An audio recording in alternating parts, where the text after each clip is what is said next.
The procession's getting closer to where you are. Are we seeing more people arrive there to pay their last respects? I know that the health minister said that they will try to adhere to all COVID-19 protocol, but that's going to be hard now.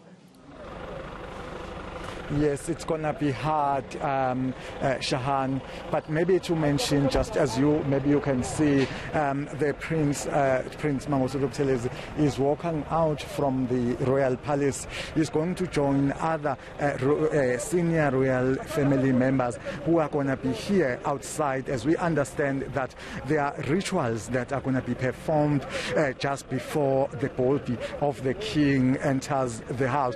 We were told that I spoke to the prince, of the senior princes, a few minutes ago, and he told us that they are trying to clear out now here this area. I will ask my colleague Nkanyiso to follow on these visuals as we see Inkosi Mangosuthu Buthelezi on his behind him. He's with other senior members of the royal family. They are going to be welcoming the remains of the king from here, and we are told that from here they will be going that side on my left. I will ask my colleague Nkanyiso also to show next to that marquee on my left. That's where the rituals are going to be performed. But I heard you, Shahan, speaking about the rain. Even here where we are now, it has already started raining. We understand that my colleague Pamela was explaining the significance of the rain as we undergo this process of planting the king, that it also signifies the power that goes with the king.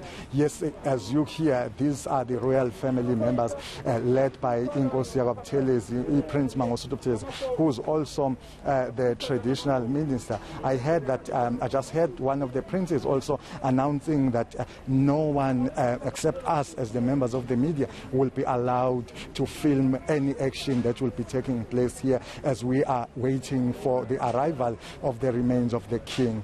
So they will welcome the remains here, and they will go where I showed you earlier on. That's where the rituals will be performed. Yeah. Let's see if we can bring Siphamandla Goge back in now. His visuals are stable. Siphamandla, it looks like you're getting closer to the royal palace.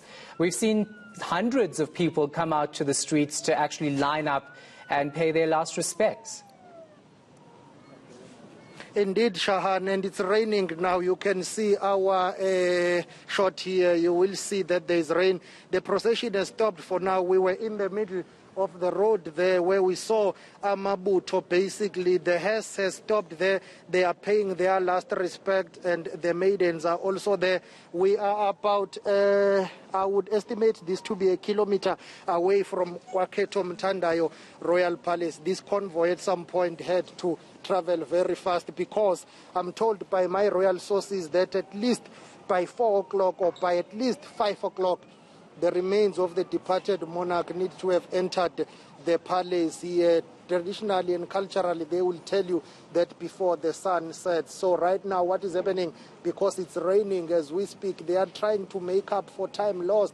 Hence, the convoy was speeding halfway to Waketo Mthandayo Royal Palace. But also remember, there are these stops that they would have now and again, as you see there, Amabutho paying homage, saluting their departed monarch. You also have maidens who are waiting there. From here, I understand that it is the last stop. Let me ask my colleague Bongamkize if we can pan and show you what is happening in front of us. So you will see that in front of us, there is a number of cars that are parked. Those cars that you see there, in fact, from where that truck is coming from, that's where we will turn to Waketo Mthandayo Royal Palace, and from there we will be meters away, and that's where the remains of the departed monarch. We understand that when we get closer to the palace's gate, that's where the remains will then have to be offloaded, and we understand that the Zulu royal family members will have to perform a certain tradition here. As we are going back to these visuals that we were showing you earlier on, there's some movement here. This last stop, or what we consider to be the last stop, is over now. The procession is making its way to Waketo Mthandayo Royal Palace. It's raining. This is the route that the king traveled almost every day either going to Wakangela Mankengane Royal Palace or going to Wakhetho Mthandayo Royal Palace, either going to Enyogeni or going to Kwadlamahlahla, Linduzulu or Ondini. This is the route that he used to take and commute daily. Today he's taking this final journey to his father's palace, Wakhetho Mthandayo. That is where his first queen lives, Queen Madlamini. And after that, his remains will only be taken by men only, who will go to the burial site, and that's where the remains will be interred in a private ceremony which will be conducted by men only, including senior members of Amabutho. Not all Amabutho will get an opportunity to go there. This is where experience comes in now. It depends ukuthi wabuthwa nini uyiliphi ingxenye yebutho. So not all Amabutho will go there. It will be a select few, and senior male members of the royal family will go there. The king's wives will not go to the burial site. Some of his children will not go to the burial site. Perhaps for context, the king himself did not attend funeral services ever since he was coronated in 1971. He never attended any funeral because it's believed that death comes with bad luck, death comes with a dark cloud.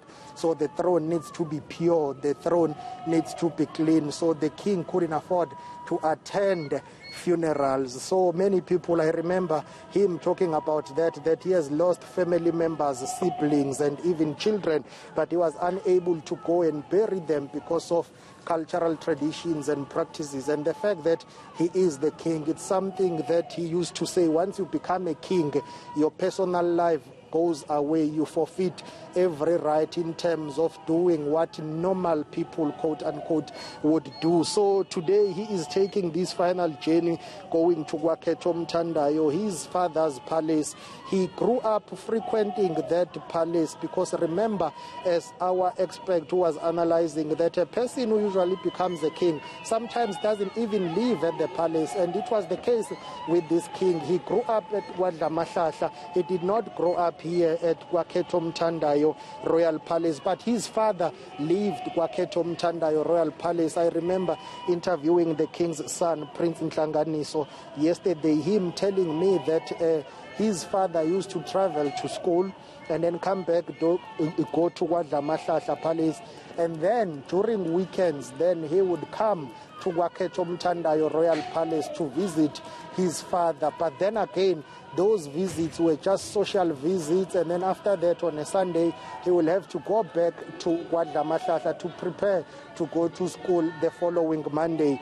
The king's brother, someone who grew up with him from the royal family as well, Prince Tiza, telling me that when they were growing up with the king, they used to visit Wakhetho Mthandayo, and they will be like normal children, like they will be visiting elders, but they will not be treated specially.